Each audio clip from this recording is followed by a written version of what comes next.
Welcome guys, आपका फिर स्वागत है एक नई क्लास के साथ। और आज की क्लास में हम यहाँ पर जो डिस्कस करने जा रहे हैं वो बात करेंगे एग्रोनॉमी, हॉर्टिकल्चर और एनिमल, तीनों के यहाँ पर कंबाइंड क्वेश्चंस लिए गए हैं जो कि आपकी जेट, एग्रीकल्चर सुपरवाइजर और एफएसओ जैसे एग्जाम्स के लिए काफ़ी इंपॉर्टेंट यहाँ पर रहने वाले हैं। ठीक है, तो आज की क्लास को स्टार्ट करने से पहले बिना कोई टाइम वेस्ट की क्लास को स्टार्ट तो करेंगे, लेकिन इससे पहले आप क्लास को शेयर ज़रूर कर दें ताकि एग्रीकल्चर के जितने भी यहाँ पर स्टूडेंट्स हैं उनको भी ये क्लास उन तक पहुंच जानी चाहिए और उनको भी यहाँ पर इस क्लास से बेनिफिट मिल पाए। ठीक है, तो चलिए आज की हमारा फर्स्ट क्वेश्चन यहाँ पर रहने वाला है, वो रहेगा कि कौन सी भेड़ नस्ल भारत की सरताज कहलाती है। कौन सी भेड़ नस्ल भारत की सरताज के यहाँ पर कहलाती है। ठीक है, तो ऑप्शंस आप देख पा रहे होंगे, मारवाड़ी, लोही, नेल्लोर और बारबरी। आप सभी को पता है कि मारवाड़ी, लोही और नेल्लोर तो क्या है, भेड़ की नस्ल हैं, लेकिन जो बारबरी है ये तो ऑप्शन में हो ही नहीं सकता। क्यों? क्योंकि बारबरी है ये तो क्या है, बकरी की नस्ल है। और बारबरी की आपको विशेष तो बात है, स्पेशल कैरेक्टर है, वो आपको सभी को पता होना चाहिए कि बारबरी, जिसे हम सीटी गोट भी कहते हैं, और ये क्या होती है, जब भी ब्याती है अर्थात एक बार अगर ये ब्याएगी तो दो बच्चों को एक साथ जन्म देगी, अर्थात ये जुड़वा बच्चों को जन्म देती है। इसका मुख्य कैरेक्टर है और इसे सिटी गोट के नाम से भी जाना जाता है। ठीक है, इसको याद रखिएगा। और एक इसी से मिलती जुलती है एक बिट्टल नस्ल। बिट्टल में क्या होती है, उसके नर जो पशु होते हैं अर्थात, ठीक है, उनमें क्या होती है, दाढ़ी पाई जाती है। ये मुख्य कैरेक्टर है। बाकी चलिए हमारे क्वेश्चन पर की ओर बढ़ते हैं। ये क्वेश्चन पे आते हैं, तो क्वेश्चन है हमारा, भारत की सरताज किसे कहते हैं। तो ये कहते हैं, याद रखिए, नेल्लोर को। ऑप्शन नंबर सी इसका करेक्ट आंसर है। लेकिन इसको क्यों कहते हैं ये भी आपको पता होना चाहिए। तो याद रखिएगा, इसकी क्या है, हाइट ज़्यादा होती है इसकी। याद रखिएगा, बाकी जितनी भी ब्रीड्स है, जितनी भी यहाँ पर नस्लें हैं, ठीक है, उनसे क्या होती है, इसकी हाइट ज़्यादा होती है, इसलिए इसे ऊंची होने के कारण, सबसे ज़्यादा हाइट होने के कारण इसे भारत का सरताज भी कहा जाता है। ठीक है, याद रहिएगा, ऑप्शन नंबर सी इसका करेक्ट आंसर है। नेक्स्ट क्वेश्चन की यहाँ पर बात करेंगे, जो कि हॉर्टिकल्चर से यहाँ पर क्वेश्चन लिया गया है कि निम्न में से किस फलदार वृक्ष में विल्ट सबसे गंभीर बीमारी है, अर्थात सबसे ज़्यादा कॉमन आप देख सकते हो या फिर सबसे भयंकर बीमारी आप बोल सकते हो कि विल्ट सबसे ज़्यादा किस में देखने को मिलता है, आम, लीची, अनानास या फिर अमरूद। तो आई थिंक आप आसानी से यहाँ पर बता दोगे कि जो पिथियम स्पीसीज से होता है और ये किस में होता है, मुख्यतः याद रखिए अमरूद में देखने को मिलता है। जो विल्ट डिजीज़ है ये किस में देखने को मिलती है, सबसे ज़्यादा अमरूद, गुआवा में यहाँ पर देखने को मिलती है। अमरूद जिसे हम बोलते हैं सीडियम गुआजुआ, इसका नाम है, वानस्पतिक नाम, और इसका जो कुल है वो क्या होता है, मिरिटेसी इसका कुल होता है। कौन सा होता है, मिरिटेसी इसका कुल होता है। अमरूद से ही आप सभी को पता होना चाहिए कि जो जेली बनती है वो अधपके अमरूदों की बनती है।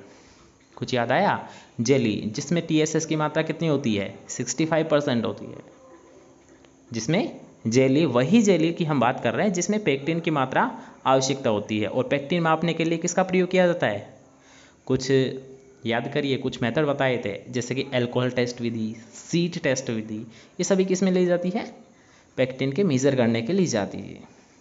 ठीक है, कुछ याद आया अमरूद से। चलिए नेक्स्ट क्वेश्चन की यहाँ पर बात करेंगे कि जेली के लिए उपयुक्त TSS कितना होता है। अभी जस्ट आपको बताया था कि TSS की अगर जब भी हम बात करेंगे, सबसे पहले यहाँ पर जो क्वेश्चन पूछा जाता है कि TSS का फुल फॉर्म आप बता दीजिए। तो टोटल सोल्यूबल सॉलिड, कुल घुलनशील ठोस पदार्थ। TSS की जब भी बात करेंगे हम एक बात जरूर याद रखेंगे, हैंड रिफ्रैक्टोमीटर। TSS की जब भी हम बात करेंगे तब हमें क्या पता होना चाहिए, हैंड रिफ्रैक्टोमीटर। हैंड रिफ्रैक्टोमीटर मतलब इसका जब भी याद रखिए मापन किया जाता है कि TSS वैल्यू कितनी है, तो हमें किस यंत्र की याद आ जानी चाहिए, हैंड रिफ्रैक्टोमीटर की हमें याद आ जानी चाहिए। ठीक है, क्योंकि इसके द्वारा इसे मेजर किया जाता है। और हैंड रिफ्रैक्टोमीटर का प्रयोग मुख्यतः याद रखिए गन्ने में भी किया जाता है, याद रखिएगा। लेकिन यहाँ पर हम बात कर रहे हैं जेली अर्थात जो कि अमरूद से यहाँ पर बनती है, तो इसकी TSS वैल्यू कितनी होती है, तो याद रखिए एक तो होती है जेली जो कि हमारा क्वेश्चन है, तो इसकी तो कितनी होती है, 65 होती है। इसकी कितनी होती है, 65 होती है। लेकिन यहाँ पर अगर आपको पूछ लिया जाए जैम की कितनी होती है, भैया ये बता दीजिए, तो याद रखिए कई बार क्वेश्चन पूछा गया है। तो जैम की होती है 68% और जेली की होती है 65%। ऑप्शन नंबर बी इसका करेक्ट आंसर है। ठीक है, याद रहेगा। चलिए नेक्स्ट क्वेश्चन की यहाँ पर बात करेंगे कि मेटोकिंग एक क्रिया है जो निम्न फसल में अपनाई जाती है। या फिर याद रखिएगा, आपको ऐसे भी पूछा जा सकता है कि जो मेटोकिंग है ये एक सांस्कृतिक क्रिया है जो किस फल वृक्ष में अपनाई जाती है। आम, केला, पपीता या अमरूद। तो यहाँ पर याद रखिए, मेटोकिंग की जब भी समस्या की जाए तो आपको पता चलना चाहिए केला। कौन सा? केला। बिल्कुल करेक्ट है ना।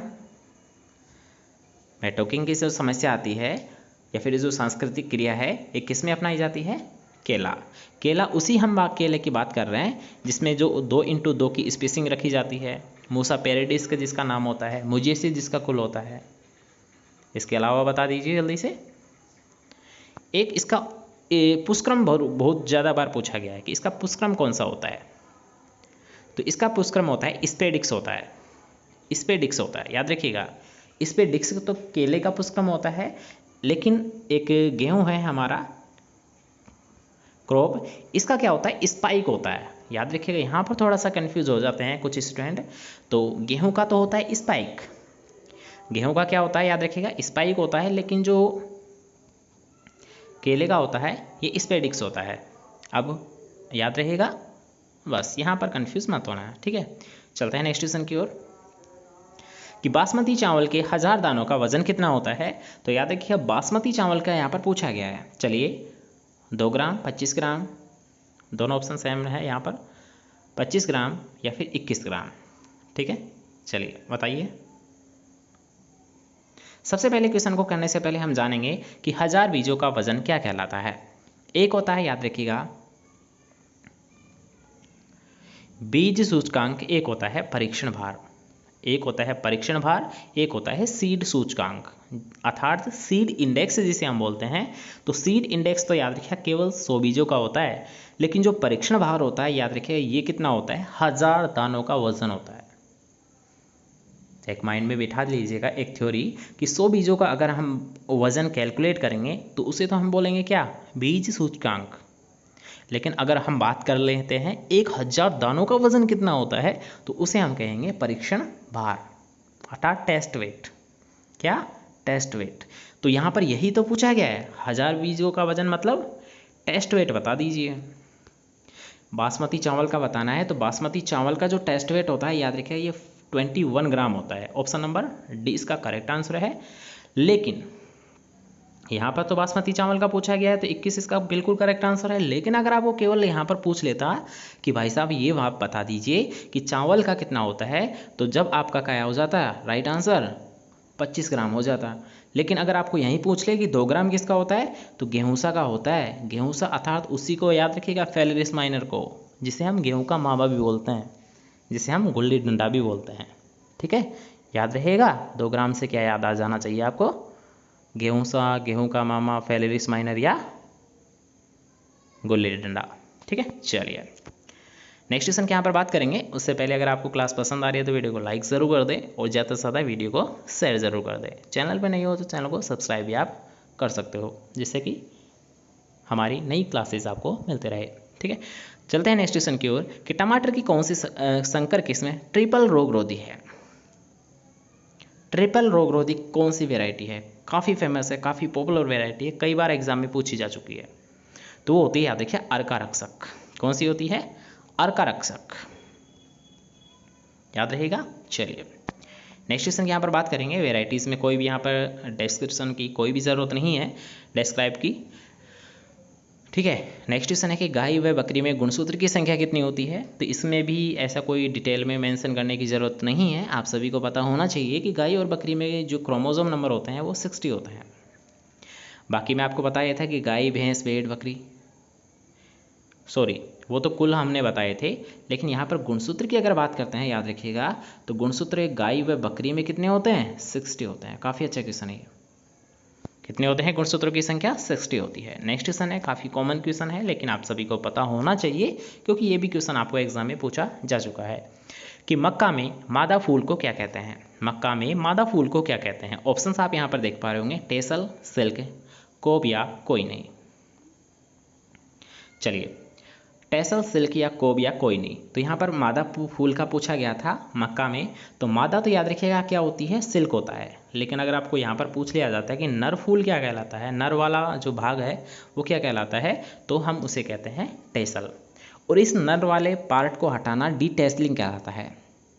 आपको बाई चांस पूछ लिया जाए कि डीटेस्लिंग बताइए पहले तो किस में की जाती है, तो आपको पता होना चाहिए मक्के में की जाती है। और होती क्या है ये कि मक्के में जब नर भाग को हम हटा देते हैं तो उसे ही हम कहते हैं डीटेस्लिंग, ठीक है। और मादा फूल को क्या कहते हैं, सिल्क।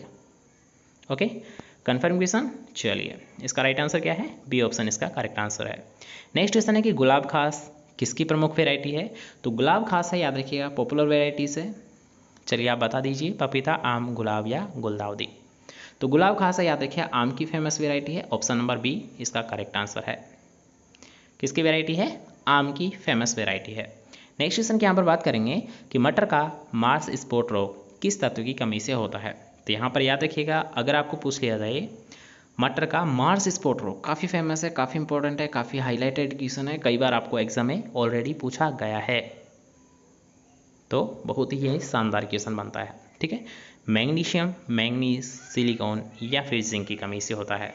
तो चलिए बताइए, तो यहाँ पर इसका राइट आंसर हो जाएगा B option is correct answer.